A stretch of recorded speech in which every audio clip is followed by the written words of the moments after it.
Yun mga tropa dis, no, magandang umaga sa inyo at welcome back sa Clarinal TV. So yun, nakikita nyo, dito tayo sa kotse, no. So kasama natin yung isang tropa dis natin, yung isang player ko rin.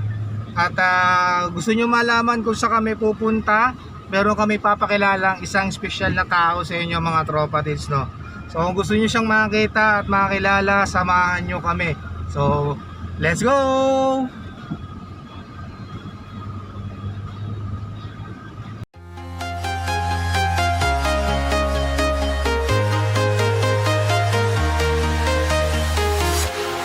Walking alone, the streets are empty. The only thing I can see is my own silhouette. I'm getting stronger, step by step. The clock is ticking, but there's no time for regrets. I've been flying from town to town, from London to Taiwan. I've been all around the globe, trying to protect your soul. We are heroes tonight. We will fly above the sky. We are heroes tonight. Yeah. We are heroes tonight. We will fly above the sky. We are heroes tonight. Yeah.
tropa dito, welcome back sa Clarinal TV. So nandito na tayo sa ayan, nakita niyo mga tropa dito, no, kainan sa balsa.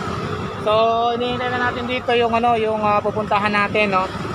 So ang rason nga pala mga tropa dito kung bakit tayo nandito at bakit natin sinamahan yung isang player natin is kukunin niya yung ibon niya mga tropa dito, no, dahil nawala siya ng isang young bird, no, naka-club ring ng CSWRPC ng summer, no. So maganda doon dahil ang nakahuli ng ibon is marunong magbalik mga tropatis, no, dahil naipost doon sa isang GC ng isang member ng club at nagkataon is nagtanong din siya sa akin na kung tungkol doon sa whereabouts ng kanyang young bird. So yun, ang buti na lang is yung nagtugma yung binigay niyang description saka yung ring band number ng ibon doon sa post sa GC, no, mga tropatis. So ngayon nga nandito nga tayo sa Bacoor. So yun mga tropatis, from Gentry, no, Gentry to Bacoor. So inabot na karating ng Bacoor yung ibon nung yan, yung player ko. So yan. So hintayin natin yung nakahuli ng ibon ni Boss Mask Rider, no. So hintayin natin kasi sabi dito lang daw maghintay sa ayan, kainan sa balsa. So mamaya mga tropatis, no, hintayin natin sila at abangan natin, no, para makilala natin siya. So yung mga tropatis, nandito na, no, nandito na yung yung nakahuli ng ibon, no. So ipapakita ko sa inyo at i-interview natin yung tropatis natin na talagang tunay na fancier mga tropatis, no. Ayan mga tropatis, ito na yung yung dalawa. Sino ba sa inyo yung nakahuli? Ayan, si Boss Sayus. So Sayus, salamat at ayan yung ibon ng mga tropatis, ayan yung ibon ni Mask Rider. So ayan, no. So magkakaroon sila ng heart to heart talk ngayon mga tropatis, no. Dahil ayan, dahil naibabalik yung ibon niya, no. Imagine niyo mga tropatis, galing Gentry ibon, nakarating dito ng Bacoor. So talagang magandang klaseng ibon, no. So ayan siya mga tropatis, hand over na, oh. So ito lang mga tropatis, ito gusto ko lang interviewin to si Boss Sayus, no, kung baka meron kang konting mensahe at i-shoutout mo na yung mga gusto mong i-shoutout sa'yo. Mga mensahe ko sa mga tropa natin, pagbalik ng ibon. Oo. Lalo na sa mga newbie lang din ako. Kailangan natin magbalik, hindi naman natin marami nag-iintay ng ibon.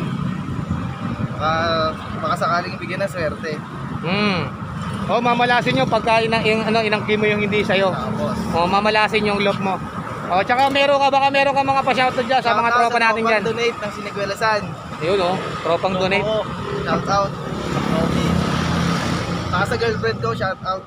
Yun. Pero supporter ko yan. So yung ibon, ito na, oh. Ito na, checkout pro. Magandang ibon. So yung mga tropa dito, may helicopter pa. So yun na mga tropa dito, no. Ito na, nakuha na ni Boss Mask Rider yung ibon niya. At si Boss Sayus nandito, no. At meron siyang konting mensahe dun sa mga newbies at sa mga kapwa fancier na yun nga, pag gawin natin ugaliin natin na magbalik ng ibon na hindi sa atin, especially kung naka-club ring yan. Pwede nyo haglapin kung saan yung club, kung ano meaning nung yung mga syllables o yung mga letra sa club, no. So para malaman nyo kung anong club yun, no. At pwede nyo makipag-coordinate kayo sa mga player o doon sa mga coordinator for verification kung talagang totoo yung may-ari ng ibon. So ganoon din ako sa akin. Pag nakakahuli na ako doon sa loob ko, pagka mga club ring, automatic yan, binabato ko sa mga coordinator ng mga kilala kong club, no. Ngayon, pagka ring lang siya, ipinopost ko pa rin yan para lang malaman kung sino man yung may-ari kahit paano, no. Pero kung wala mga singsing, ayun lang, talagang automatic yan, pinamimigay ko doon sa mga bata na gusto mag-alaga ng ibon. So yung mga tropa dis, bali hindi na kami gaano magtatagal dito. At may kanya-kanya rin lakad at konting chikan lang, tsaka baka pakainin kami ni boss dito sa sa kainan sa balsa, no. So yun lang mga tropa dis, no. Yung katulad sinasabi ko, madalas kong sinasabi mga tropa dis, kung hindi ka pa nakasubscribe, subscribe ka na. Like and share yung video natin nito at huwag mo kakalimutan mag-comment para mas masaya mga tropa dis, no. At huwag mo na rin kalimutan i-hit ang notification bell para maging updated ka sa mga susunod kong videos na gaya nito. So paano ulit mga tropa tits? Pero bago ang lahat, salute ako sa iyo, boss Sayo, sa ginawa mong pagbabalik ng ibon, no? So paano mga tropa tits? Happy flying and God bless.